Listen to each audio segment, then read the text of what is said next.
ఏంటో అండి, అసలు లైఫ్లో వంట చేస్తానా అని అనుకునే నేను ఇప్పుడు ఎన్ని రకాలు వండుతున్నానో నాకే తెలియట్లేదు. అంతా మా వారి దయ అనమాట.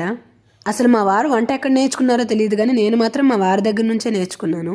ఏ సోదాపి పాయింట్కి రా అంటారా? చెప్తా ఆగండి. కాలీఫ్లవర్ 65 చేద్దాం అనుకుంటున్నాను. నేను చేసినప్పుడు మీకు చెప్పకుండా ఉంటానా?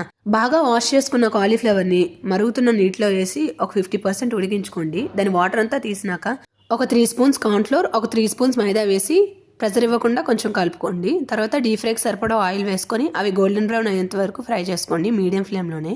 తర్వాత ఒక కప్లో కొంచెం పెరుగు, ఉప్పు, కారం, పసుపు, కొంచెం ధనియా పౌడర్ అండ్ కొంచెం జీరా పౌడర్, కొంచెం ఫుడ్ కలర్ వేసి బాగా కలుపుకోండి. దీన్ని అంతటినీ పక్కన పెట్టుకొని ప్యాన్లో కొంచెం ఆయిల్ పోసుకొని ఎండుమిర్చి, వెల్లుల్లి, ఉల్లిపాయ, పచ్చిమిర్చి వేసుకొని బాగా ఫ్రై అయినాక అల్లం వెల్లుల్లి పేస్ట్ వేసి బాగా ఫ్రై చేసుకోండి. తర్వాత ముందుగా కలిపి పెట్టుకున్న దాన్ని వేసుకొని బాగా కలుపుకున్న తర్వాత కాలీఫ్లవర్స్ ని వేసుకొని బాగా కలుపుకోవాలి. లాస్ట్ లో నిమ్మకాయ పిండుకొని తింటే ఉంటది.